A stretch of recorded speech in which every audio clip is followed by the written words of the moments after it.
ഇപ്പൊ എന്താ അലിയ? ഞാൻ പറഞ്ഞില്ലേ അലിയനെ കെടുത്തോന്ന്. ഇപ്പൊ കണ്ടോ? മണി ഓർഡർ പിടിച്ചേക്കുന്ന പോലെ പിടിച്ചേക്കണം. ഇത് നസ്യോണ് കേട്ടാ. എന്ത് മത്സ്യം? മത്സ്യോന്റെ നസ്യോണെന്ന്. ഇതിങ്ങനെ മൂക്കിലേക്ക് ഊതിക്കേറ്റും കേട്ടോ മുണ്ടൂരാനെ. ഇവനെങ്ങനെ മൂക്കിലൂടെ ശിരസിലേക്ക് തുളഞ്ഞു കയറുമ്പോൾ മിസൈൽ പാഞ്ഞു പോകുന്നത് പോലെ അമേരിക്കയിലൂടെ ഉഗാണ്ടയിലൂടെ കോതമംഗലം വഴി താഴോട്ട് പോകും. അളിയ കറക്റ്റ് ചെയ്ത് ശരിക്കും മൂക്ക് പിടിച്ചു. മൂക്ക് നേരെ പിടി അലിയ. മൂക്ക് നേരെ പിടി പത്രോസേട്ടാ.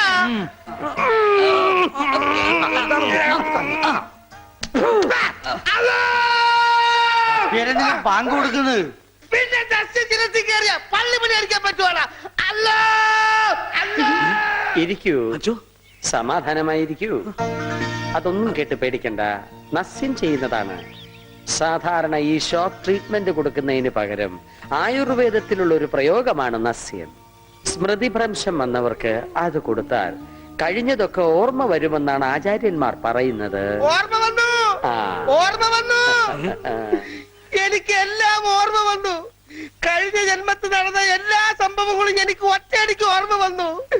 ആ നസ്യം എന്റെ നോസിലേക്കാണ് ഊതി കയറ്റിയത്.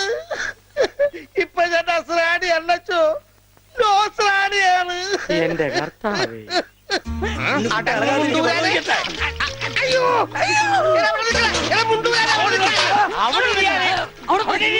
ഇരിക്കടാ അവിടെ, ഇരിക്കുക. 101 കുടം വെള്ളം കോരി തലയിലോട്ട് ഈ കിണറ്റിലെ മുഴുവൻ വെള്ളം എന്റെ തലയിൽ ഒഴിക്കാൻ പോവാണ്. മിണ്ടരുത്.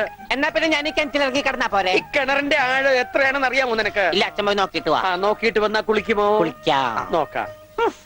ഏകദേശം നല്ല ആഴമുണ്ട്.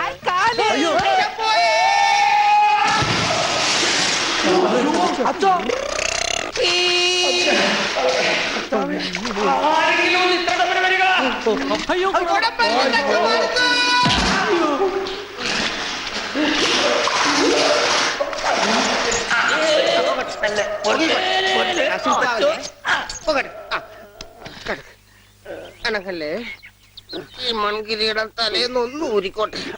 കുടത്തിന്റെ ബാക്കി അച്ഛൻ വിഴുങ്ങിയ.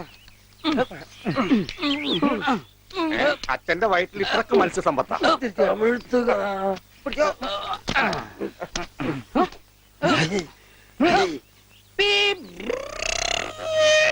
ഇവൻ അങ്ങടെ ഈ ബാണം വിട്ട പോലെ ഓടണം. ആരുടെയെങ്കിലും മുണ്ടരിക്കാനാവും.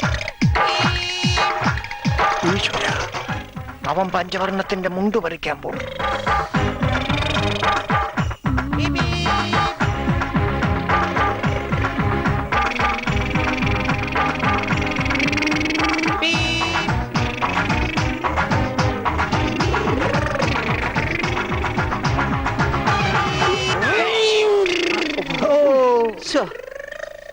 ഞാൻ വെറുതെ കൊതിപ്പിച്ച്.